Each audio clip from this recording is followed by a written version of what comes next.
Nu er det ved at være højsæson for rejser. Nogle gange er der forsinkelser på grund af vejr og teknik, og det vil vi gerne kunne informere dig om. Derfor er det vigtigt, at vi har dit aktive telefonnummer under din rejse.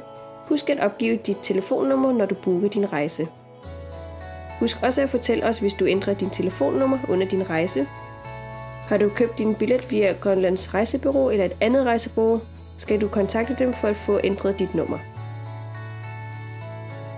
Hvis du har købt det på airgreenland.dk eller i vores callcenter, så skal du ringe til +299 70 12 12 for at få det ændret. Hvis din rejse ændrer sig mere end 24 timer før afgang, vil du modtage besked om ændring per mail. Hvis det er inden for kortere tid, så sender vi en sms. Bemærk, at hvis du har flere stop undervejs, vil du modtage sms'er for hver strækning, der er ændret. Der kan være lidt forsinkelser mellem beskederne. Vi ønsker dig en god rejse.